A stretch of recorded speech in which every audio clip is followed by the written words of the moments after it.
Bismillahirrahmanirrahim. Assalamualaikum warahmatullahi wabarakatuh. Alhamdulillah, syukurillah, wassalatu wassalamu ala rasulillah Muhammad ibn Abdillah wa ala alihi wa sahbihi wa mawalah. Ilahi anta maqsudi wa ridhaka matlubi, a'tini mahabbataka wa ma'rifataka. Alhamdulillah, segala puji bagi Allah, Tuhan semesta alam. Salat dan salam semoga tercurahkan kepada baginda Nabi sallallahu alaihi wasallam. Syafaati Rasulullah sallallahu alaihi wasallam, barakat Syekh Abdul Qadir Jailani radhiyallahu anhu. Berbarakati Syekh Abdul Mubarak bin Muhammad, Syekh Masahibul Wafa Tajul Arifin. Al-Fatihah.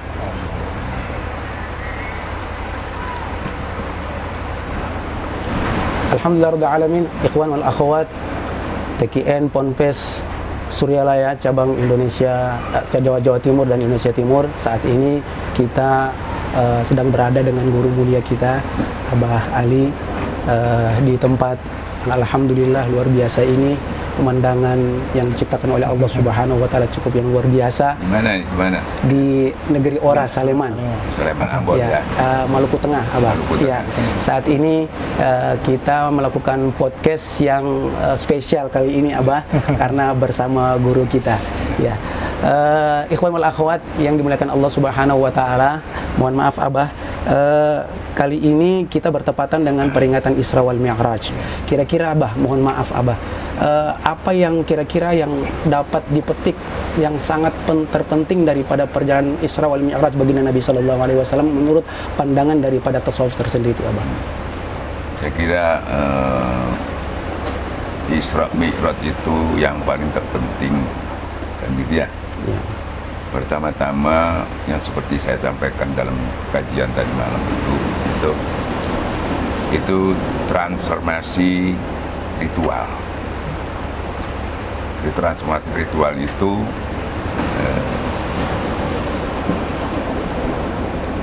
Rasulullah SAW pada umumnya yang secara umum bahwa Rasulullah Mi'raj itu menerima perintah sholat. Dan itu sudah menjadi umum. Tapi saya ingin membawa lagi lebih jauh lagi, lebih dalam lagi. Karena ilmu itu kan pemahaman itu bertingkat-tingkat. Ada yang lebih spesifik lagi karena saya mengkaji masalah Isra Mi'raj itu mendapatkan suatu kesimpulan bahwa perjalanan beliau itu sebetulnya bukan lagi transformasi spiritual, tapi ritual. Misalnya beliau itu pada umumnya mengatakan bahwa perjalanan itu perjalanan menerima perintah sholat. Padahal beliau sudah sholat, kan gitu ya? Iya. Nabi-nabi sebelumnya juga sudah sholat semua. Iya. Masa dapat perintah sholat lagi? Iya. Kan gitu ya? Nah ini harus dipahami ya, mudah-mudahan ini bisa kita lebih cerdas memahami perjalanan beliau itu tadi untuk diambil apa sih pentingnya beliau itu sampai diundang ke sana. Nah banyak hal bisa diceritakan, salah satunya saya ambil inti daripada Isra Mi'raj ini sendiri. Definisinya yaitu beliau mau berangkat aja dari mana berangkat beliau itu? Ustaz? Dari Makkah. Dari Makkah. Dia sholat nggak mau berangkat? Sholat sampai di Masjidil Aqsa. Beliau malah memimpin sholat terhadap Nabi-Nabi. Nah, itu satu bukti juga, Bapak. Siapa yang mengatakan mati orang-orang soleh, orang syahid itu? Makanya tinggal orang masih bisa berkomunikasi, cuma pindah tempat yang lebih baik aja, kan itu yang diberkahi oleh Allah. Terus beliau memimpin para nabi-nabi sholat. Lalu beliau berangkat. Di dalam perjalanan itu banyak cerita-cerita yang mengandung hikmah ya, untuk pelajaran bagi umat manusia.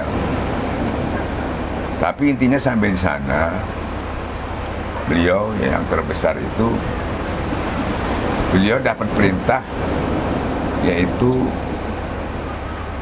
untuk menjalankan perintah ritual sholat, bukan sholatnya. Makanya disebutkan 50 waktu. Jadi waktunya bukan sholatnya, ritualnya ya, coba dipikir ya. Nah, bukan sholatnya, karena Rasulullah sudah sholat. Ya. maka dimintalah kepada diberikan 50 waktu, bukan 50 rakaat, bukan 50 waktu. Nah di situ Nabi Musa itu membantu itu untuk menyampaikan kepada Allah, memberi motivasi kepada beliau. Wahai Muhammad, kamu tidak sanggup umatmu itu, coba minta keringanan. Berulang-ulang beliau meminta sampai terjadi cuma 5 waktu. Itu sekarang terjadi satu itu. Jadi dulu sudah ada sholat, tapi sholat yang masih sholat wusta, istilah. Sholat yang dawamnya sholat ya zikrullah, yang ada di tengah dada itu dalam Al-Quran. Sehingga setiap sholat itu isinya kan wa aqimis sholat li zikir sebetulnya. Jadi kalau orang sudah berzikir itu sudah sholat, sudah mi'raj sebetulnya. Kan gitu ya? Bukan, walaupun tidak pakai tumak nina sholat itu sudah mi'raj. Nah posisinya orang yang berzikir ada di mana? Sisi Allah. Di sisi Allah sudah. Begitu mudahnya Allah itu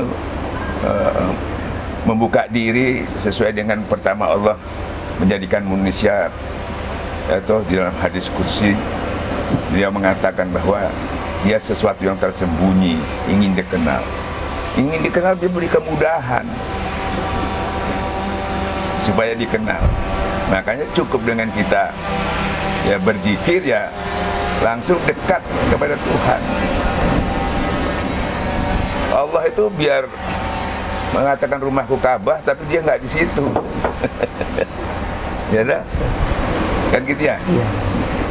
Walaupun dia di aras dia nggak di situ. Kan gitu ya. Allah mengatakan ya dah, Allah itu ada lebih dekat daripada Hablul Warid. Hablul Warid. Berarti ayat hambanya. Ya dah. Kenapa? Karena Allah kepingin dikenal. Allah supaya mudah dijangkau gitu loh. Allah supaya mudah dimanfaatkan. Yang tidak pernah tidur, tidak pernah mengantuk. Jadi Allah itu siap bertanggung jawab dia kepada manusia yang diberikan untuk dimanfaatkan untuk kepentingan hambanya. Kalau jauh kan sulit. Jadi jangan mengatakan sulit menghubungi Allah itu. Bahkan hatta dosamu sebesar langit dan bumi, kalau kamu datang kepadaku, aku ampuni sebesar itu juga. Kalau datang, ini kebanyakan SMS. Ya itu ya? Iya. Ini kebanyakan SMS itu begini. Dia berdoa tapi tidak hadir. Dia berdoa tidak berzikir. Tidak hudur. Tidak hudur. Itu SMS ul adab. Harus hudur. Nah. Ya, nah. Kalau harus hudur itu biar tidak ngomong nggak masalah. Karena dalilnya hudur itu kan zikir. Sesungguhnya di dalam hadis qudsi dijelaskan, ada orang yang berzikir sampai lupa berdoa sama Allah. Cuma zikir aja. Apa kata Allah? Orang yang berzikir itu lebih aku utamakan daripada yang meminta. Bayangkan. Makanya dikatakan apa? Kalau sampai habis sholat cuma bertebar di muka bumi. Bertebar di muka bumi. Bukan. Dan jangan lupa berzikir. Fa'idha qadaitum shalah fadhkurullah. Selesai sholat. Seterusnya ditutup. Jelasnya ditutup. Sesungguhnya zikir itu lebih utama. Wala zikrullah akbar. Wala zikrullah Akbar. itu pekerjaan besar, lebih utama dari ibadah-ibadah yang lain. Ya. Iya. Di situ.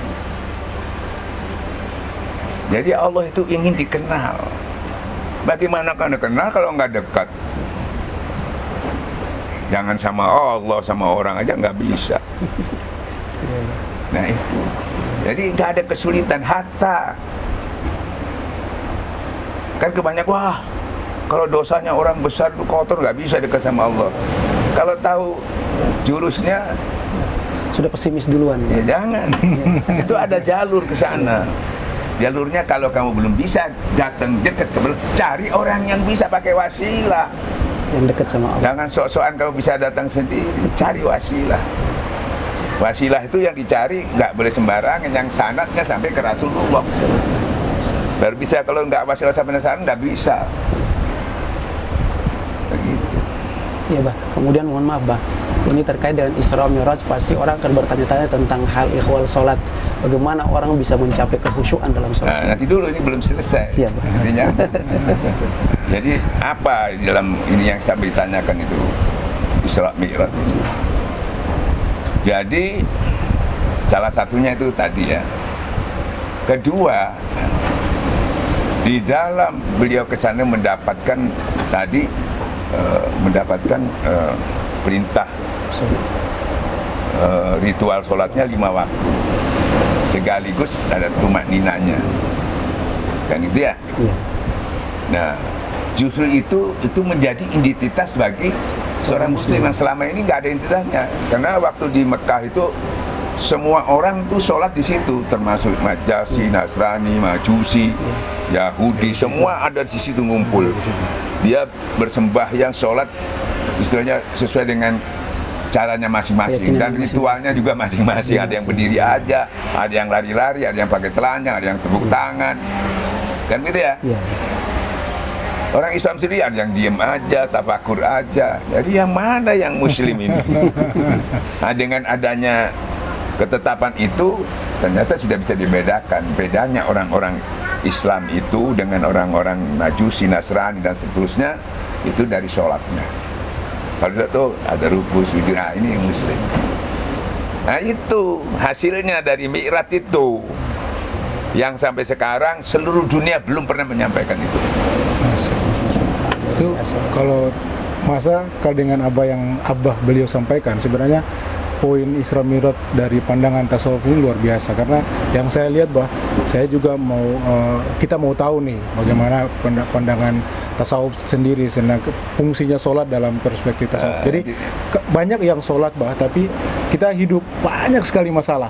Kita sudah sholat, Bah, tapi masalah-masalah yang kita hadapi itu sulit sekali kita untuk menghilangkannya di waktu kita melakukan sholat. Itu bagaimana solusinya, Bah? Makanya sampai dalam hadis juga dijelaskan sholat itu tiangnya agama dan menentukan. Kalau sholatnya baik, nanti di akhirat itu yang tidak diperiksa lagi. Itu sangat menentukan, kan gitu ya. Makanya kebanyakan sholatnya orang ini tidak ada tiangnya masalahnya. Jadi udah rubuh. Nah, tiangnya itu apa? Iya betul, pondasinya tiangnya. Yaitu tiangnya itu apa? Tiangnya itu ya tauhid itu. Kan gitu ya. Pondasinya yang nggak ada. Yaitu kelihatan juga sholat bagus, puasanya bagus, sholatnya bagus. Kelihatannya sholat juga sama. Kelihatannya sama-sama khusyuk. Nanti ketahuannya di mana? Ibarat bangunan itu sama-sama bangunnya bagus, bahkan kadang-kadang lebih bagus itu. Tapi kalau ketahuannya nanti kalau ada ujian, ada angin, ya. Betul. Nah, kalau sudah ada angin baru tahu, tuh kok rubuh.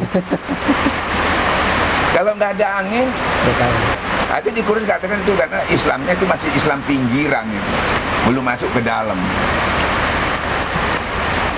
Dalam Quran saya cari ya, kan sampai kiai ustadz-ustadznya. Saya sudah di sini, saya bisa menyampaikan aja apa adanya yang saya ketahui. Jadi nggak sampai mengakar ke dalam. Sebetulnya Islam itu seperti teknologi kok. Perkembangannya harus seperti teknologi. Kan gitu ya? Iya. Nah, jadi dia ada evaluasi terus. Salah satu tadi saya mengevaluasi salah satu masalah Mi'raj yang ditanyakan tadi, hasilnya evaluasi ya itu tadi yang dulu hanya diceritakan masalah Rasulullah menerima perintah sholat, terus di perjalanan ketemu orang ini, ketemu orang tidak akan, ya sudah bagus juga, semua mengandung hikmah. Tapi yang saya evaluasi, yang saya dapatkan ini sangat penting sekali. kan gitu ya. Nah, jadi istilahnya banyak orang sholat, kan gitu ya. Bukannya aku sholat ya, pokoknya masalah ibadah mahdohnya ini ya, sholat puasa itu lemah sekali. Kadang-kadang kuat, dia bisa lakukan semua dengan baik, bangun malam dan sebagainya, kan gitu ya. Ternyata ya itu finishingnya aja. Banyak orang datang kepada kita, bahkan bukan sembarang orang yang berilmu, mengatakan, Ustadz, saya sudah bangun malam, saya sudah tiap hari hatam Quran, ya, puasa, Daud hari puasa, ya semua dilakukan, luar biasa. Tapi kenapa? Kan gitu.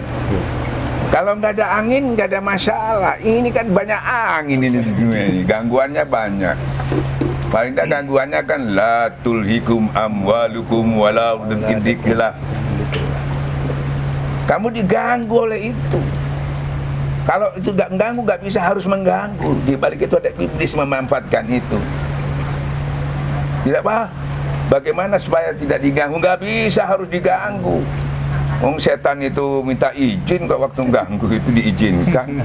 Berarti diizinkan sama Allah. Iya, bahkan dikasih strateginya itu. Kalau yang kuat tuh, umpamanya kurang kuat, pakai kuda kamu kan.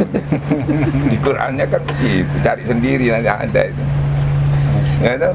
Nah, tinggal Allah juga adilnya Tuhan di mana? Ya toh, kita dikasih bentengnya. Kan gitu ya. Nah, jadi sama-sama diberi, yang mengganggu diberi, kita juga diberi. Ibarat guru atau di kita sekolah dikasih PR tapi dikasih rumus gitu loh. Ya. Kan gitu. Jadi adil kan? Nah, kalau ini kasih PR nggak ada rumusnya, nggak adil Tuhan itu. Pasti kalah kita. Kalau ada rumusnya pasti menang dong. Nah, kita nggak pakai rumusnya, nggak tahu rumusnya juga nggak tahu. Kadang-kadang kita diberi, ibarat beri senjata, tapi cara memakainya nggak bisa biar canggih, kan ada gunanya. Ini cara makainya yang banyak yang keliru. Kenapa? Nah, banyak orang berzikir keliru. Orang Islam nggak ada yang nggak berzikir. Semuanya berzikir. Sesuai dengan dalil yang disampaikan dalam Quran. Mintalah kepada Allah, karena nama-nama Allah itu banyak yang baik di dalamnya. Disuruh minta dengan nama Allah tuh, orang baca ya Rozak dan sebagainya, dia baca itu. Mintalah dengan, kan diberi kamu senjatanya, pakai nama Allah senjatanya. Kan sudah canggih, tapi makainya salah. Dalil itu diteruskan, tetapi jangan kamu ikuti orang-orang yang menyimpang. Nah, itu salah makainya. Kan gitu ya. Nah, makanya guru kita mengajarkan, pertama yang diajarkan oleh guru kita bukan ilmu, nggak langsung ke ilmu, memperbaiki niatnya dulu. Ya, karena niat innama amal itu menentukan sekali niat itu. Kalau niatnya salah ya mesti salah. Makanya niat kita diperbaiki. Ilahi anta maksudi waridoka madubi ini mahabbataka. Kalau niat selain itu batal, Allah nggak mau. Biar ilmunya setinggi apapun ya, jadi istidrak itu. Ibarat saya itu susu sebelanga rusak dengan setetes minyak, dengan niat yang bukan karena Allah rusak gitu. Semua amal ibadah. Kalaupun jadi ulama sudah berkadung berilmu, jadi ulama juga, tapi jadi ulama syuk. Yang paling ditakuti Rasulullah lebih daripada Dajjal. Kalau Dajjal udah ketahuan dan sudah disiapkan musuhnya, tenang aja. Ya, disiapkan kan. Ya, siapa musuhnya Dajjal? Kan Imam Mahdi sama Nabi Musa, Nabi Isa. Selesai, tenang-tenang aja. Tapi ini ulama sunni, kata Rasulullah, aku lebih takut dari Dajjal. Kenapa? Nggak ketahuan ini. Yang disampaikan sahih, Quran, hadis. nggak bisa dilihat, sulit. Pakaiannya sangat Islami. Gimana kamu mengatakan, apalagi dia mengatakan, ini Qur'annya ini sahih ini. Kalau nggak percaya haram. Memang betul. Sampai mau lihat dari mana itu? Mau mengatakan salah. Makanya lebih takuti Rasulullah daripada Dajjal. Kan gitu ya. Nah, bagaimana supaya tahu Ustadz itu sahih apa enggak? Memang sulit. Makanya kalau kita memilih kiai, para ulama itu kebetulan kalau kita bertarekat kita nggak milih. Susah milihnya. Bayangkan ini 1500 tahun ulama kiai itu orang itu berapa miliar orang. Nah, kalau di tarekat itu dipilihkan oleh Rasulullah memilih. Barang siapa, berbahagialah orang yang melihat aku. Berbahagia orang yang melihat aku. Itu orang-orang yang penerus anbiya, pilihan Tuhan. Warasatul anbiya. Itu pewaris-pewaris. Pewaris-pewaris. Maka itu termasuk sanad. Pilihan itu. Sampai ke guru kita, kebetulan tarekat kita Qadiriyah Naksabandia Pondok Pesantren ini sanadnya sekarang ini sampai ke masa guru kita Syekh Kiai Ahmad Sobil Wafatul Amin sampai ke 37. Masih bayangkan. Hampir 1400 tahun itu cuma 37 karena barang pilihan. Bukan dipilih orang banyak. Kalau dipilih orang banyak itu pilkada itu. Ya kan? Iya. Jadi pilihan nggak mungkin salah. Keuntungannya begitu. Nah, secara logikanya kalau kita memilih itu jangan sampai salah. Pertama-tama kalau kita dengar fatwanya di panggung itu tadi, selama fatwanya itu Quran hadis, siapapun ulama itu dari mazhab apapun harus kita dengarkan baik-baik. Nggak boleh kita, wah ini bukan golongan saya, nggak boleh.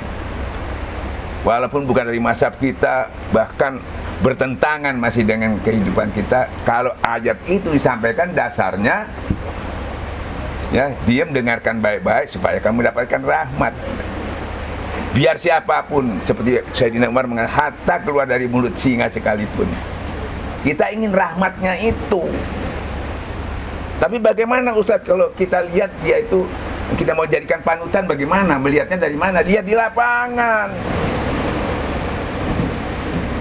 Lihat di lapangan. Ya toh? Kalau mau melibat lebih jelas, yang paling tahu suami itu siapa? Ya? Istri. Iya. Makanya Rasul mengatakan laki-laki mukmin yang terbaik itu kalau dia baik sama istri dan keluarganya. Tanya ke situ. Itu yang tahu persis. Kalau saya punya perusahaan, saya kalau ada apa itu, kalau orang dites Audit.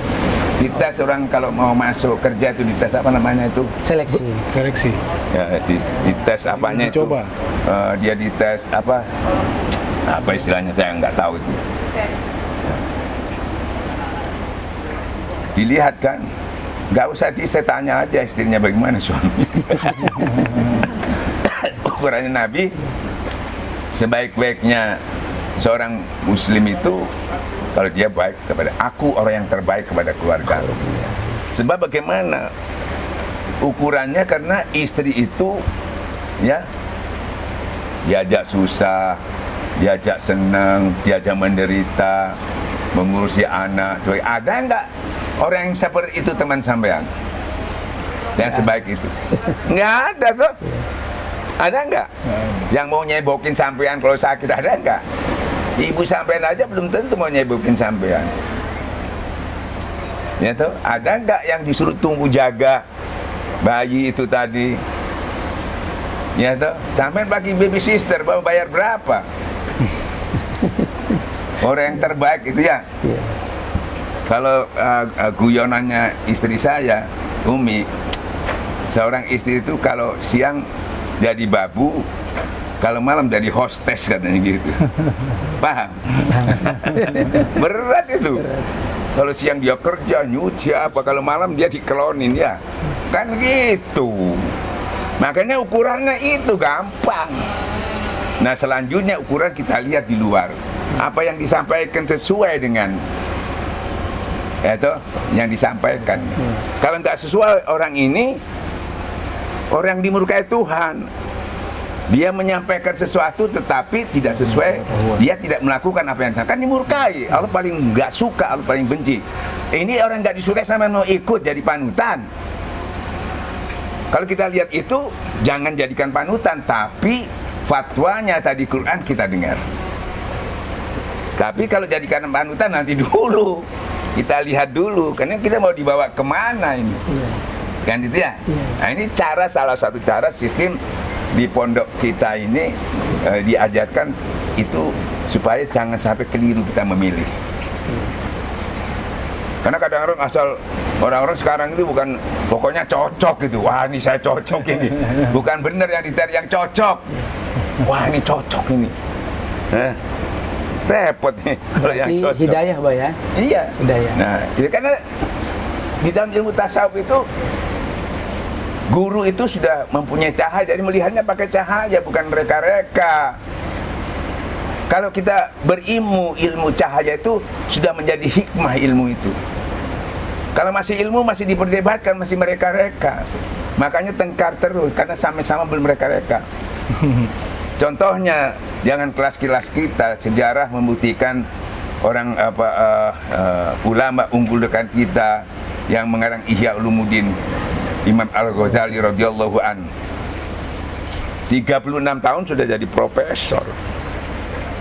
Dia di dalam kurun waktu itu menjadi orang yang sangat viral, terkenal dari segala bidang keilmuan. Sampai diangkat dia mengajar di universitas. Di mana itu? Di Jagur apa di mana? Di kampus apa?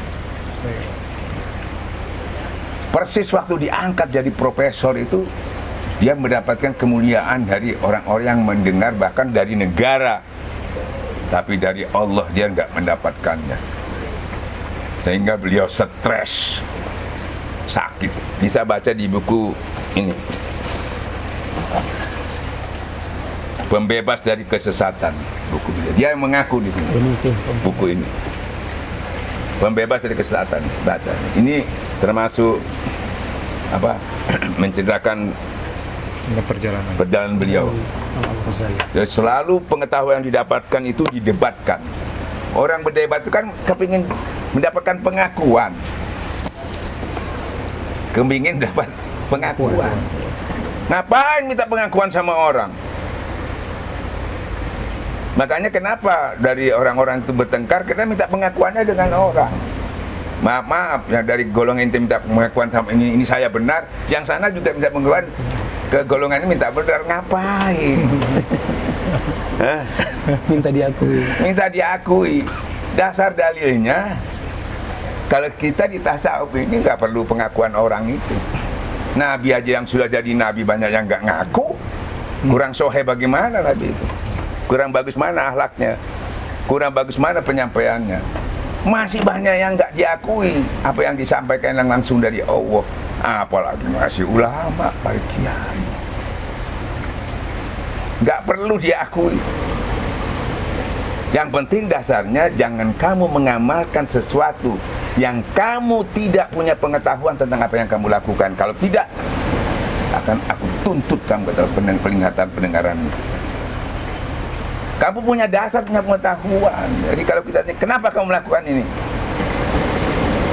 Dasarnya ini selesai. Ya tahu. Namanya dari Ahli Sunnah, orang dari Wahabi, dari Muhammadiyah saudara kita. Ya. Karena ada pesan guru kita, Pengersa Abah Sepuh menyampaikan jangan membenci ulama. Jangan memeriksa pelajaran orang, jangan menyalahkan. Itu semuanya benar sebetulnya. Benar kalau dia ada dasarnya dibenarkan sama Tuhan. Bukan kita yang benarkan, bukan.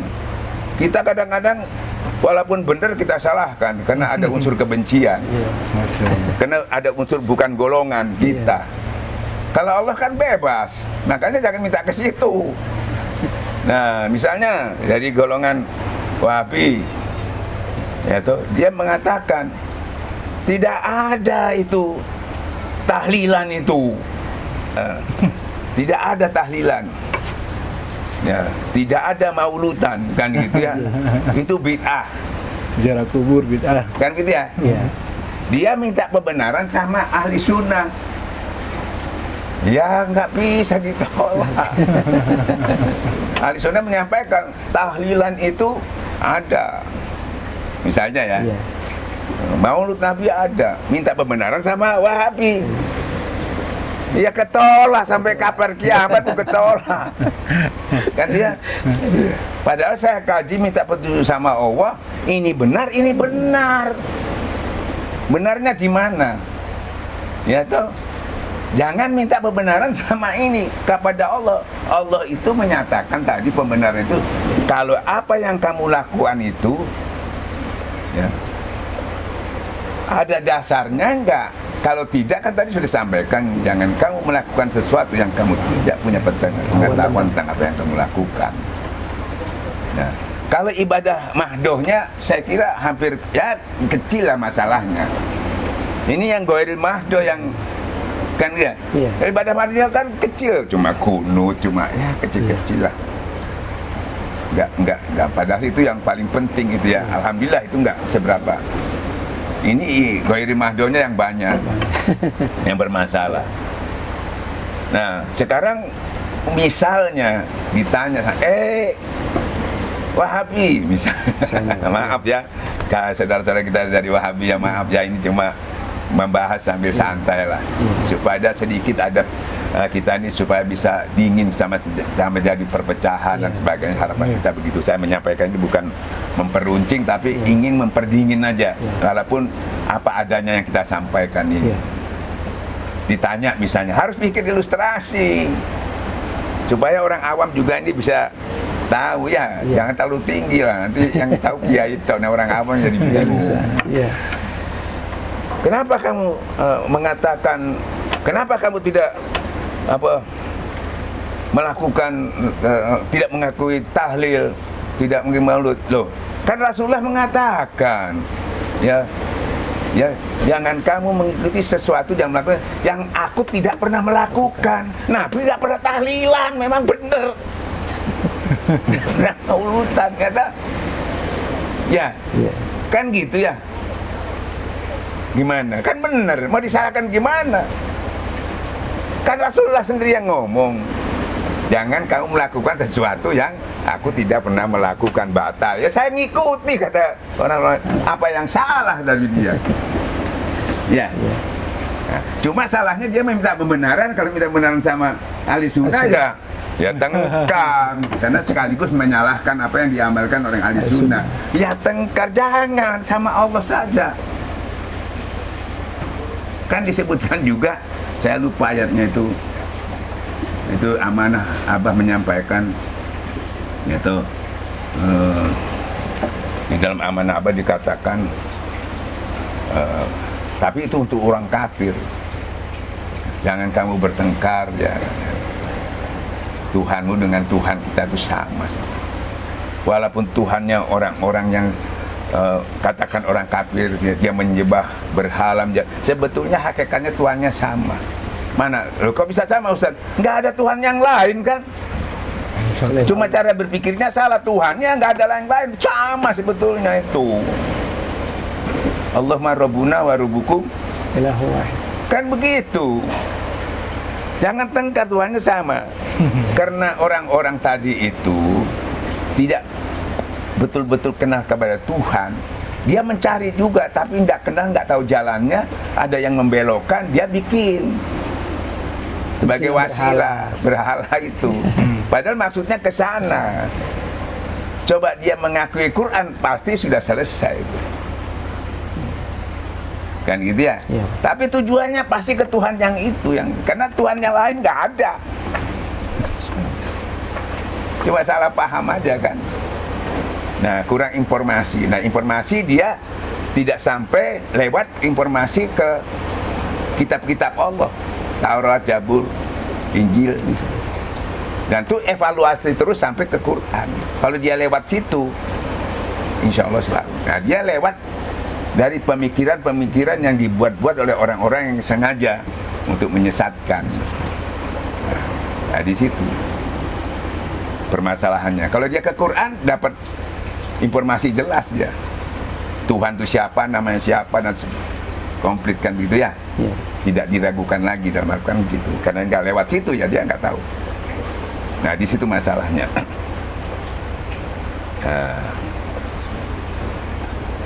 Jadi apa salah ini orang-orang Wahabi tadi kalau menyatakan saya tidak mau melakukannya? Atau dia mengatakan karena Nabi tidak melakukan, saya katakan bid'ah.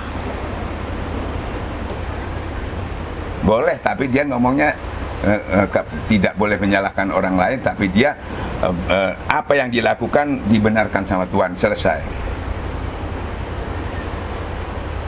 Nah sekarang orang ahli sunnah ditanya, kenapa kamu tahlilan, mauludan?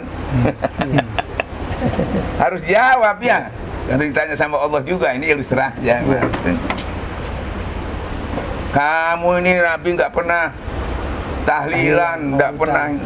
Contohnya berapa sahabat istrinya Nabi aja meninggal nggak ditahlilin, kan gitu ya. Nah.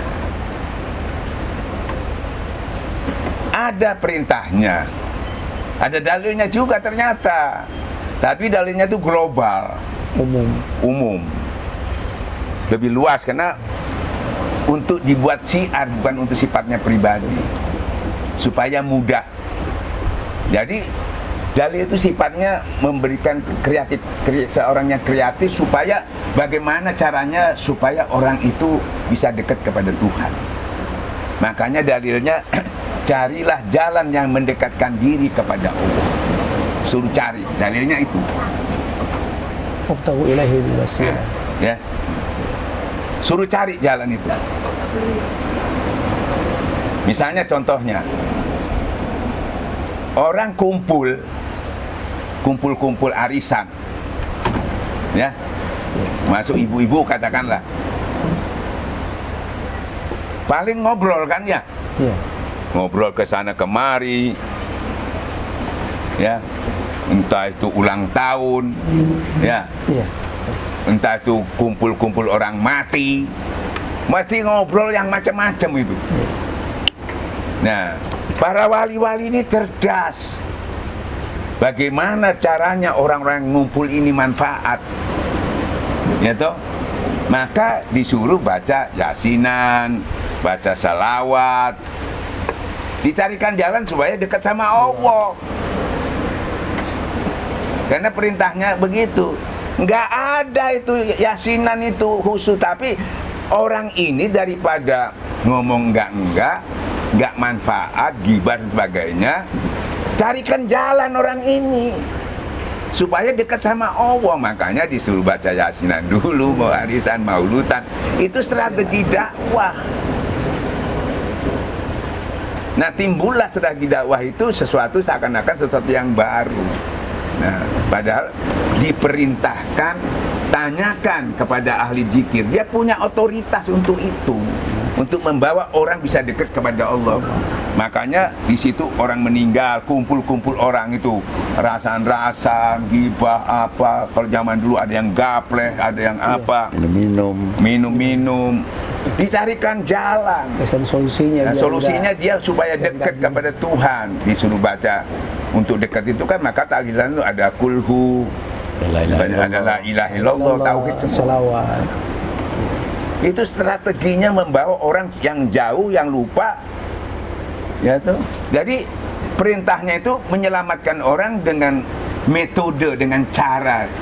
Tiap-tiap masalah itu beda kan, tapi intinya bagaimana kumpulan-kumpulan orang yang berkumpul yang selalu di dalam surat An-Nisa juga berkumpul-kumpulnya orang itu ya tidak ada gunanya kecuali dia menyampaikan sedekah, ya, perbaikan, perdamaian. Karena kumpul-kumpulnya orang itu masih begitu. Nah ini diisi. Sampai dah diskusi banyak sekali orang yang berkumpul itu, ya, banyak tidak disukai Allah karena isinya ya itu kan. Nah kalau diusi dia dengan pengajian, dengan baca yasinan sebelum acara diadakan, nah itu jadi orang ini diberikan satu yang tidak manfaat tadi jadi manfaat, yang tidak dekat jadi dekat. Dia ini pakai dasar itu kalau ditanya sama Allah. Ya tuh. Ya. Yang penting dasarnya tadi, perintahnya ada, tapi segala. Nah, contoh lagi misalnya, zaman dulu itu, maaf ini bisa dikatakan juga itu beristihad ya. Bisa dikatakan juga itu ayat-ayat koniyah di lapangan itu, kalau ayat koniyah itu pakai apalah ya takilun, istihad, gunakan akalmu. Kan gitu ya? Ya. Coba zaman dulu para wali-wali cerdas betul. Bagaimana mengumpulkan orang di Jawa ini misalnya? Ya. Adzan, ya, ada yang harus kalau manggil orang itu, kalau di Arab itu sholat dulu ada dengan api, dengan tidak boleh, dengan kelenengan sama dengan orang tidak boleh, harus. Setelah akhirnya dapat metode azan. Nah dibawa ke Indonesia para wali azan, siapa yang mau datang nggak tahu. Ya, belum mengenal. Mau dipakai itu kan nggak bisa, walaupun itu soheh. Kan itu ya? Iya. Itu berlakunya bagi orang yang sudah di Arab sana, apalagi bahasa Arab. Kalau di Jawa ini mau dipakai itu dulu adzan, ini ngomong apa orang ini? Maka ditanyalah orang Jawa, kalau mengumpulkan orang pakai apa? Oh, di sini pakai kentongan sama beduk. Tung tung tung tung tung tung, kumpul orang. Kan gitu ya? Nah, di Quran nggak ada itu, di hadis nggak ada. Tapi Allah, Rasulullah sendiri tidak pernah menutup itu. Allah yang sementara kalau tidak ada itu nggak bisa. Rasulullah itu sudah nambahin lagi, jangan sampai tertutup. Pasti jalan keluarnya ada istihad. Maka Mu'adz bin Jabal pun dipanggil. Kalau kamu cari di Quran nggak ada, pakai apa? Pakai sunnah. Sunnah tidak ada. Kalau nggak ada, nih akal tuh hati, kalbu yang bersih sebetulnya. Baru diijmakan dengan ulama, minta persetujuan. Karena ini kepentingan umat, maslahatnya ada, mencari yang lain nggak ketemu, katakanlah salah. Makanya dalilnya biar salah dapat satu. Karena saking pentingnya, nggak ada yang Quran aja kalau salah yang nggak dapat apa-apa. Ini bukan Quran, salah dapat satu, karena nggak ada jalan lain lagi. Ya, gunakan akalmu. Ditepuk-tepuk dadanya oleh Rasulullah Mu'adz bin Jabal. Nah, jadi Islam itu tidak sempit, ya. Nah, sehingga orang-orang itu kumpul, yaitu bertemulah dengan para wali ini tadi. Wali itu nggak langsung ilmu, nggak langsung hukum. Sekarang kan orang langsung bid'ah, dolalah, langsung hukum. Enggak. Dia harus punya dasar dalil juga, sampaikan dengan arif bijaksana. Nah, bijaksana ini pada umumnya kalau orang nggak tahu dikira lemah. Kok masih nggak tegas gitu. Padahal ini orang baru, butuh waktu. Dalilnya kan ada, jangan terlalu keras nanti lari semua itu. Nanti berlarian kan gitu ya. Sekiranya kamu Muhammad tidak lemah lembut, nggak diberi tugas itu sama Allah itu.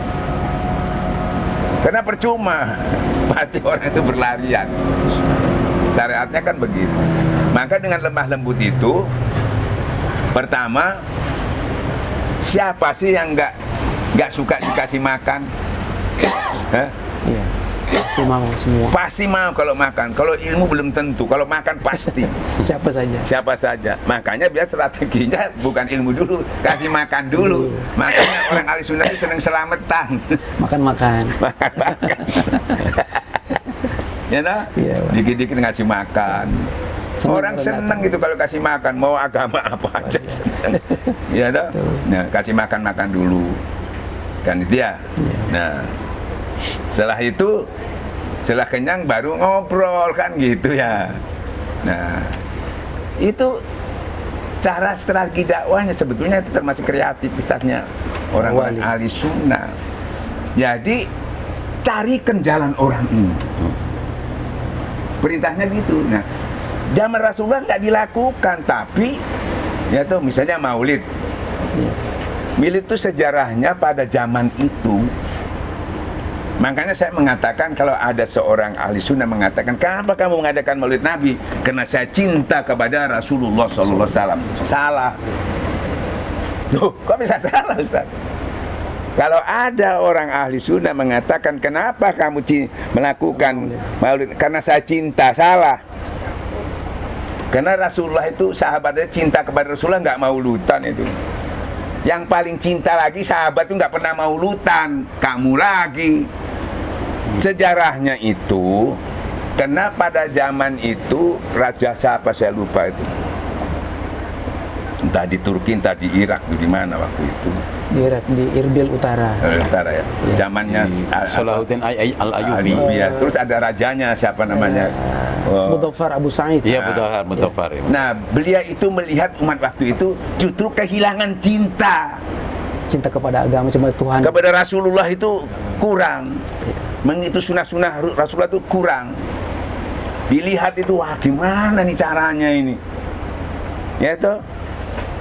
Akhirnya beliau punya inisiatif, dikumpullah sahabat-sahabat berapa umat, bagaimana caranya umat itu sudah terkena evolusi kemajuan dunia ini pada itu. Kita anu saja bikin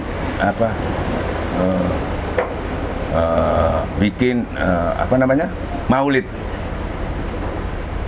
Karena sebetulnya bukan intinya maulidnya, bagaimana kita bisa mengikatkan kembali kepada orang-orang ini supaya dia cinta. Teknisnya bagaimana?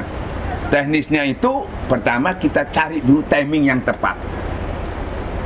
Di mana-mana kan gitu, kalau membuat acara kan cari timing yang tepat. Oh, tepatnya itu kelahirannya aja. Nah, ini bagi orang yang nggak senang disamakan, ini mau niru-niru. Ya, nggak ada urusan itu. Kita itu seumum mencari timing yang tepat. Ya toh, nah maulud. Terus orang ini butuh informasi. Sebetulnya Rasulullah itu siapa sebenarnya? Maka dibuatlah diba itu tadi. Diceritakan melalui diba. Orang kan senang syair, senang lagu. Dibuat seninya juga menyampaikan itu. Bukan hanya orang kalau dengan seni menyampaikan itu ya dengan cerita. Masya Allah, saya ingat waktu saya kecil itu ibu saya itu kalau gendong anak-anaknya baca salabat diba itu, cerita itu sampai nangis. Bagaimana Rasulullah itu ya kasih sayangnya luar biasa gitu dalam cerita itu. Itu tersentuh semua. Karena penyampaian itu nggak asal-asalan, dibuat sedemikian rupa. Ya. Nah sekarang itu hilang juga, itu asal-asalan aja kadang-kadang.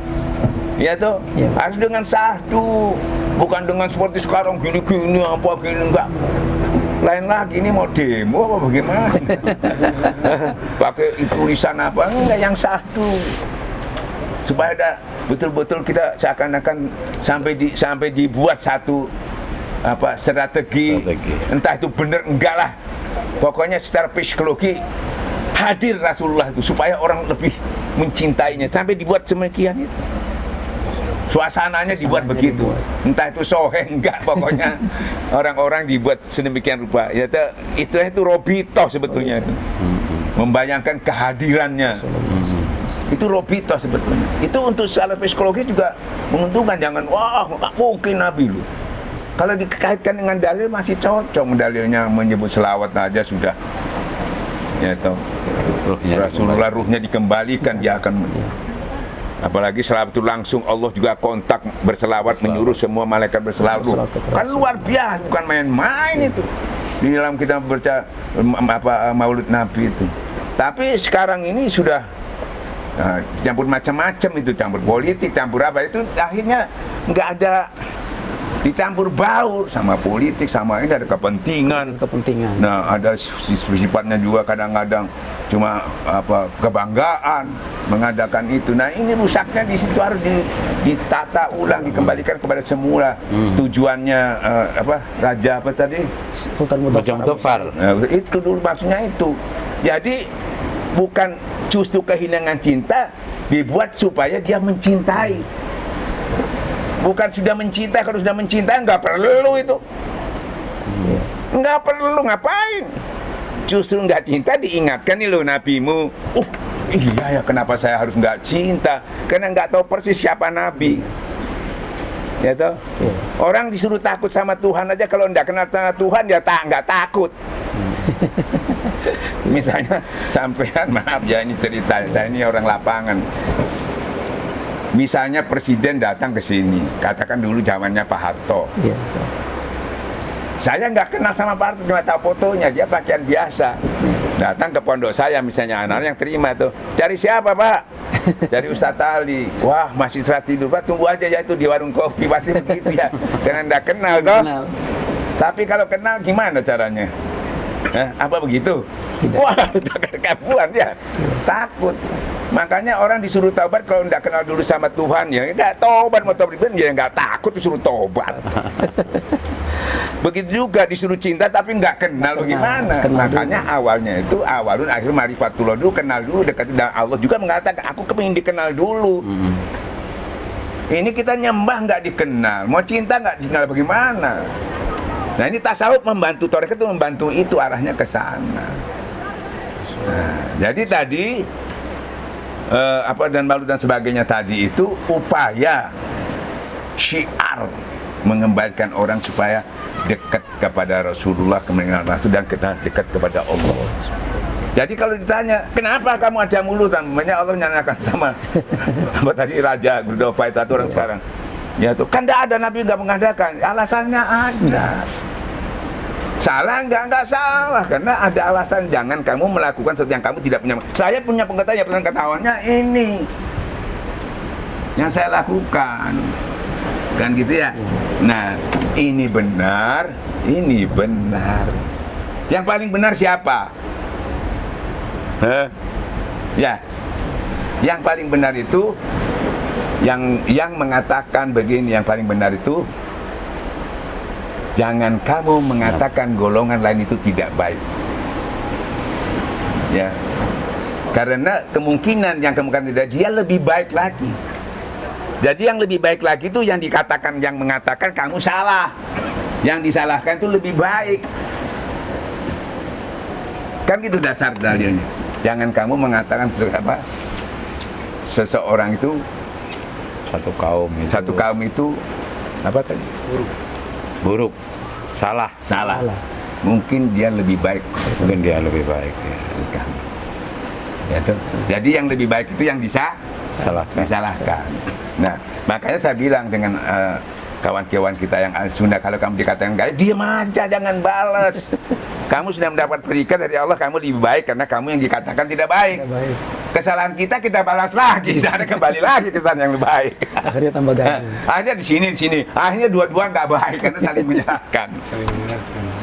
Kan gitu ya? Iya, Padahal kamu biar aja. Kita tidak minta pembenaran sama kamu kok. Ini dasar saya pembenaran sama saya yang menuntut juga bukan kamu bisa nuntut saya. Nanti yang nuntut saya itu Allah. Maka juga saya nggak sembrono, dan saya yakin juga Anda tidak sembrono. Pasti sampean juga cari dalil, sampean juga buka Quran hadis. Nggak mungkin sampean ulamanya juga banyak. Masa sebodoh itu nggak mungkin. Cuma pemahaman sampean batasnya sampai di situ, pemahaman kita ada batasnya. Nah, makanya dikatakan perbedaan itu rahmat kalau ngerti. Kalau paham jadi rahmat. Kita berlomba-lomba lewat jalan masing-masing. Ya toh, tapi kalau enggak jadi bala. Kamu zalim, saling menjalimi, akhirnya dua-duanya nggak ditolong sama Allah. Makanya bisa hancurnya itu bukan dari orang lain, kita hancurkan dari antara kita. Tidak wa'tasimu bihablillah. Padahal sama-sama, yang penting alasannya kepada Allah tadi. Kamu mengamalkannya itu mana? Ini jawab, oh benar, sudah, oke. Kamu kenapa melakukan ini? Selesai. Kalau kamu minta pembenaran, nggak sampai kiamat mulai dulu, nggak kenapa diulang-ulang. Ya, itu sementara yang saya dapat. Mungkin bisa sedikit menyejukkan kedua belah pihak. Makanya Abah bilang, ya toh, Abah nggak pernah membicarakan itu. Bahkan sudah diputuskan di dalam tanbih itu, jangan kamu membenci ulama sesama. Jangan memeriksa, jangan mencari kesalahan. Kan gitu ya. Nah, sebab kalau kita sudah masuk wilayah orang, itu pasti sudah ngapain. Ya, kalau saya ditanya pernah juga, Ustadz, kenapa berbeda? Ya benar. Memang nggak bisa sama. Katakan orang kaya semua, repot urusannya. Pintar semua, benar semua, itu semua apa? Nggak ada yang jadi murid. Nah, jadi saya anggap misalnya ini pohon jeruk. Pohon jeruk itu ada dahan sama daun beda. Daun dengan bunga beda. Bunga dengan buah beda, tapi saling memperindah. Kalau daun tok ya jelek. Tapi yang penting bibitnya sama, la ilaha Illallah. bibitnya jeruk. Jadi ini daun apa? Daun jeruk. Batangnya batang jeruk. Buahnya. Yang penting bibitnya. Ini berbeda nggak masalah. Intinya la ilahnya itu harus sama. Muhammad Rasulullah harus sama. Nah, jadi perbedaannya itu memang rahmat, saling memperindah. Coba itu kalau lukisan, kalau hitam toh bagaimana? Dengan ada perbedaan kuning apa jadi cantik kan? Iya. Itu Allah juga mempercantik ini berapa lukisan alam ini aja ada kuning, ada ini kan gitu. Harus berpikirnya ulama tasawuf itu begitu, makanya ulama tasawuf itu nggak pernah tengkar. Yang asli, yang muhakikin, nggak ekstrim, nggak radikal. Ulama tasawuf itu santai, tenang, tapi menghanyutkan kan begitu ya. Jadi memang benar Bah ya, Allah menciptakan segala sesuatu itu berbeda-beda agar kita bisa saling menghormati. Iya, saling menghormati, kan ujiannya di situ. Makanya ada haji itu kami dikumpulkan di situ. Mulai yang hitam sampai yang paling putih, mulai yang paling putih sampai yang paling hitam, mulai yang paling pendek sampai yang paling tinggi. Di sana sudah nggak ada bedanya. Supaya tahu kamu, ini cuma lihat itu cuma disuruh saling mengenal. Ukurannya bukan lagi kamu siapa, bukan lagi karena kamu ganteng, bukan karena kamu pendek, bukan karena miskin. Itu disuruh kumpul supaya lihat gitu loh. Nah, yang mana? Yang takwa saja. Allah tidak melihat dahir lu. Makanya dahirnya waktu itu pakai umroh itu sebetulnya Pakai ihram. dipakai ihram itu cuma satu pengertian, cuma menutup aurat. Bentuknya apapun, dalamnya sama. Kamu mau tutup apapun sama dalamnya. Nah, itu kan topeng aja yang di luar itu. Nah, orang ini senangnya sama topengnya bukan sama dalamnya. Palsu. Dan gitu ya. Nah, pakaiannya pakaian takwa tapi nggak takwa. Ini repot di sana. Nah, itu ya. Ini sederhana bahasan sementara, bahasan istilahnya bahasan apa adanya lah. Iya, Bang. Ya, jadi mudah-mudahan sedikit bisa menunjukkan khususnya orang-orang awam lah gitu ya. Karena yang paling sibuk ini kan yang tengkar ini bukan orang awam sebetulnya, orang-orang pinter ini ya. Ya toh. Nah, ini jangan sampai kita jadi pinter ya toh. Orang pinter ketemu orang pinter memang suka tengkar tuh. Kenapa? Takut yang pinter, kan orang pinter kan takut dibodoh-bodohin, takut dikatakan bodoh. Tapi kalau orang pintar ketemu orang bodoh tambah bahaya, tambah dibodoh. Tapi kalau orang takwa ketemu orang takwa, ada masalah. Beda. Makanya saya sampaikan sama teman-teman, saya menyampaikan sesuatu bukan saya pintar. Kalau pintar pasti ada yang lebih pintar. Saya bisa dijatuhkan oleh orang pintar, bisa dihujah balik, habis saya. Ya. Tapi saya karena bicara benar, ketemu orang lebih benar lagi, lebih hebat lagi kebenarnya, itu nggak terjadi apa-apa, tambah kayak dirangkul. Kalau benar ketemu orang yang lebih benar, selesai. Tapi orang pintar ketemu orang pintar, waduh, mesti tengkar, itu nggak bisa. Makanya jangan adu pintar, adu benar. Kalau sudah benar sana benar, jangan amat. Kalau pintar sama pintar, berantem, bentur. Makanya saya dibilang Abah, jangan jadi orang pintar, jadi orang benar. Kalau benar pasti pintar, kalau pintar belum tentu benar. Luar biasa, subhanallah. Mungkin Mbak, mohon maaf Mbak, ini terkait dengan podcast yang diadakan oleh Ikhwan wal Akhwat Ashabul Kahfi. Kira-kira pesan apa Mbak untuk teman-teman Ikhwan wal Akhwat Ashabul Kahfi? Nggak ada pesan yang paling itu kalau di khususnya Pondok Pesantren Suralaya yang kita cintai, pengarsa Abah dan zuriat dan keluarganya. Ya tuh pesan Abah terakhir itu cuma watasimu bihabillah, jangan bercerai-berai. Jangan bercerai-berai. Makanya ini harus ditambah watasimu. Jangan bercerai-berai. Soal dia keliru, salah, ya tuh. Kalau bercerai-berai kita nggak bisa benahin lagi. Kalau kita masih kumpul kan, ya kita masih bisa memperingati, kita bisa bercerai-berai itu hukumnya jelas memutuskan silaturahmi. Memutuskan silaturahmi itu hukumnya bagaimana? Hukumnya apa memutuskan silaturahmi, Ustaz? Ya, ada hadis itu yang dikatakan la yadkhulul jannah qati. Jadi tidak akan masuk surga orang yang memutus silaturahmi. Maka pesan Abah mau meninggal itu. Nah, ini sekarang banyak orang watasimu tapi kenyataannya enggak. Watasimu di mulut saja, lisan hanya saja. Di mulut. Nah, ini tadi. Bahaya, tambah bahaya. Kena dalil tadi lagi. Allah paling murka kalau benci kepada orang yang menyampaikan tapi dia tidak melakukannya. Nah, kita berupaya untuk watasimu terus. Walaupun tidak terwujud, tapi kita sudah melakukan walaupun tidak hasil.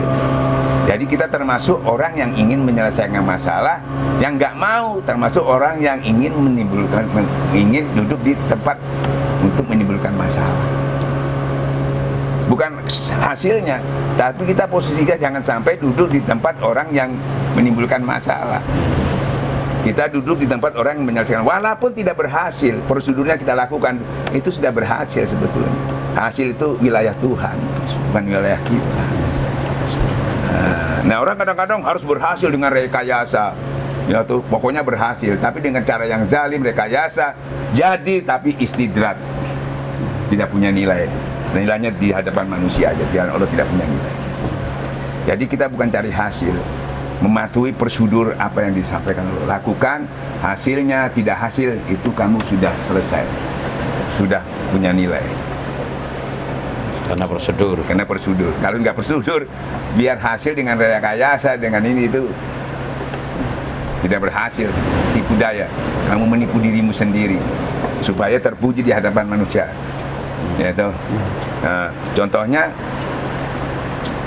Sayyidina Ali waktu perang Tanding, ya, dia musuhnya sudah jatuh, mau ditebas, diludahi, ya toh? Dia nggak jadi. Kenapa? Dia cerdas. Kalau kita tambah dibunuh. Karena dia cerdas. Kalau saya bunuh dia pertama tadi, saya dengan iman. Setelah saya diludahi, timbul nafsu saya. Berarti saya membunuh dengan nafsu saya tahan. Sia-sia, walaupun kelihatannya menang di hadapan manusia. Karena dalilnya kata Rasulullah, orang yang hebat itu bukan dia bisa memenggal musuh di medan perang, tapi dia kuat menahan hawa nafsunya. Dia tahan, mengingat dalil Rasulullah itu tadi. Wah, teman-teman, kenapa kamu tidak bunuh? Bodoh kamu, sudah diludahi. Biar aja dihina sama dibodoh-bodoh, asal nggak dibodoh-bodoh Tuhan. Itu nggak berhasil dia membunuh. Itu hasil karena prosedur. Nah, orang nggak dikira dibunuh itu sudah berhasil. Ini tasawuf itu mengarah ke sana, pemahaman itu yang banyak hilang. Jadi seakan sudah melakukan benar padahal salah. Ya, itu. Atau benar tapi tidak menolong. Nah, begitu. Nah, tasawuf itu membedah itu supaya bisa terwujud apa yang kita mereka-rekanya tadi harus jadi jelas gitu. Itu saja. Terima kasih, Bah. Ini sudah banyak pelajaran yang mungkin dapat kita ambil dan bermanfaat kepada kita semua, terkhususnya untuk ikhwan wal akhwat TKN Ponpes Wilayah Cabang Indonesia Timur. Alangkah cantiknya dunia Islam kalau sampai umat Islam ini dari saudara-saudara kita Wahabi, Al-Sunnah, ya, semua satu wadah, itu masalah berkasih-kasihan, Masya Allah. Ya toh, damai dunia ini, disegani oleh seluruh umat yang lain. Ya toh? Jadi rahmat, Pak. Jadi rahmat Allah. Itu yang kita ingin. Nah, itu tidak bisa dibentuk secara dahiriah. Karena damainya orang itu dari kalbu. Kalau dia sudah tentram hatinya, sudah hilang dengan zikir itu hilang sifat buruk dengki bahilnya, egoisme. Nggak usah ngomong watasimu, sudah otomatis itu. Pasti dia berkasih sayang. Dia disuruh kasih sayang, disuruh watasimu, kalau hatinya itu belum bersih, masih ada dengki, mau dihimbau bagaimana? Penyakitnya masih ada. Justru itu tasawuf itu tidak banyak menyuruh kamu itu bersatu apa? Zikir dengan hilangnya penyakit tadi itu, otomatis dia timbul kasih sayang, mengutamakan ramah rahim. Kan begitu ya? Nah, jadi kalau mau bersatu itu hatinya harus bersih baru bisa. Kalau enggak cuma basa-basi itu, seremonial aja. Pura-pura, istilah Imam Ghazali, berminyak-minyak muka aja itu, apalagi mungkin ada kepentingan. Bahkan bisa jadi musuh dalam selimut. Tapi kalau ini sama-sama bersih, sama-sama berzikir, insya Allah berbahagialah orang yang membersihkan hatinya. Qad aflaha man zakkaha. Celaka orang yang membersihkan. Nah, makanya sesungguhnya zikir itu lebih utama daripada ibadah. Ya, wallah wala dzikrullahu akbar. Itu. Nah, itu tarekat asli yang muhakikin itu. Ya. Ya, hanya itu yang bisa sampaikan ya, minta maaf. Khususnya kepada Iwan Ahwat dimanapun, para wakil-wakil talqin Pondok Pesantren Suraya. Begitu juga saudara-saudara kita ya, dari yang mazhab yang berbeda ya, dari saudara-saudara kita yang berbeda paham ya, mari kita upayakan bagaimana Islam ini untuk mendapat kemenangan tidak ada jalan lain kecuali bersatu wa'tasimu. Jangan mengharapkan kemenangan, jangan mengharapkan turunnya rahmat Allah selama kita itu firaq, selama kita itu tidak antara hati-hati kita nggak menyatu. Jangan harapkan turun rahmat itu tadi. Jangankan antara mazhab, antara tetangga aja nggak turun rahmat. Sekup kecil aja nggak bisa, apalagi sekup besar. Apalagi di situ banyak ulama. Kan gitu ya. Maka saya berani mengatakan minta maaf, mudah-mudahan salah lah. Karena ini pengetahuan yang sederhana aja yang saya ketahui. Jadi kenapa sampai ulama itu sering bertengkar? Bukan kurang ilmu, yang namanya ulama kan sama-sama sudah punya ulama, itu orang berilmu. Bukan kurang ilmu, kurang dekat sama Allah. Makanya Imam Ghazali saya buat rujukan, kenapa dia stres? Ilmu nggak kurang-kurang, 7 tahun dia belajar itu. Nggak taklid sama sekali, beliau belajar hidupnya sampai menjadi profesor. Kan gitu ya? Dia bertengkar terus kan, debat terus.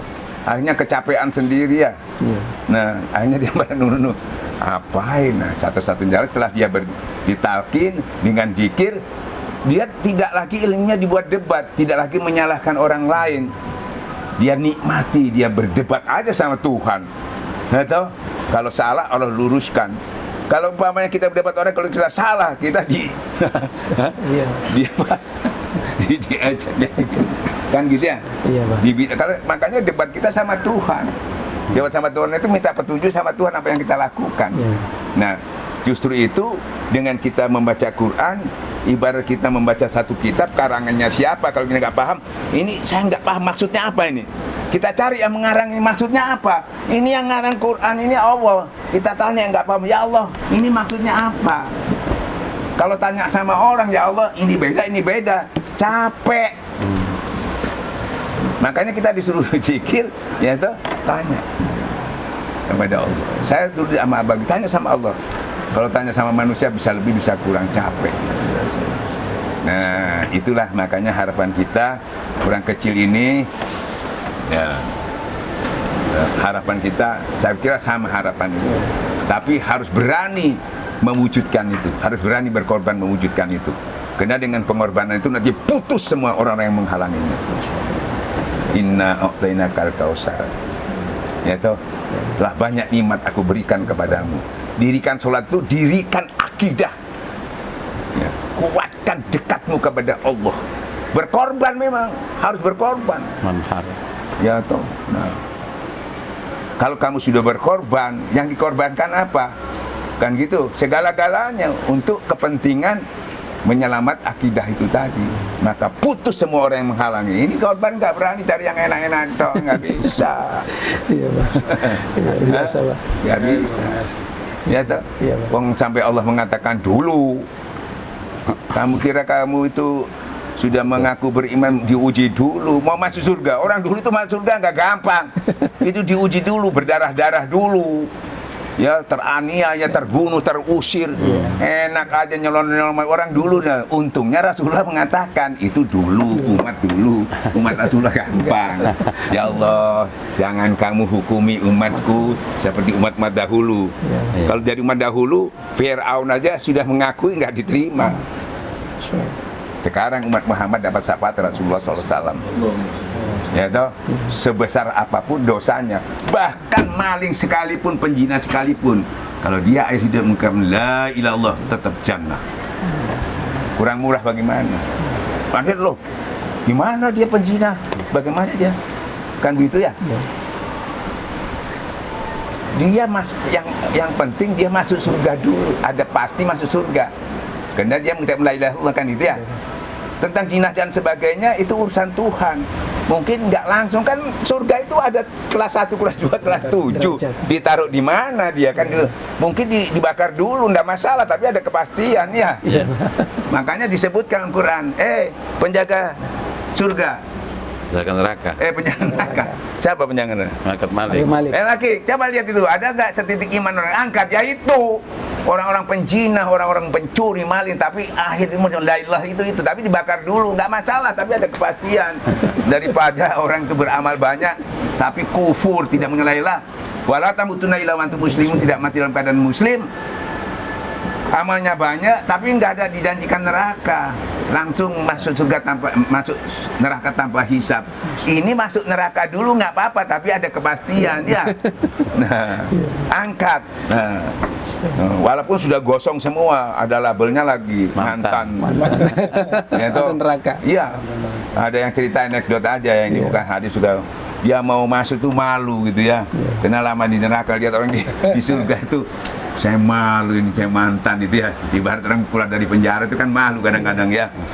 Wah gimana ini, apalagi ini masih ada stempelnya kan gitu. Tahu-tahu bidadari liwat. Wah ini lupa nyelonong aja langsung. Nah, ini anekdotnya.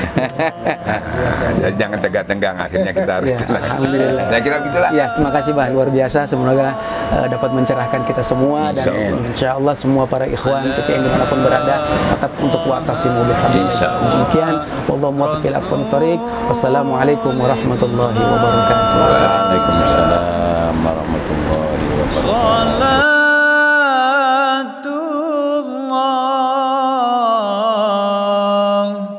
Salamullah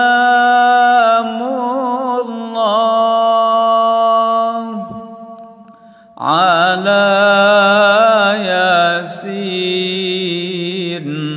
Habibillah,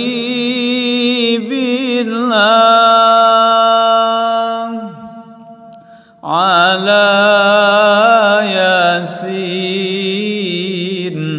Habibillah.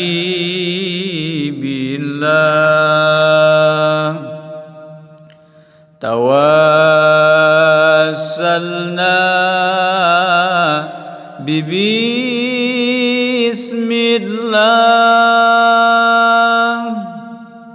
wa bil hadi rasulillah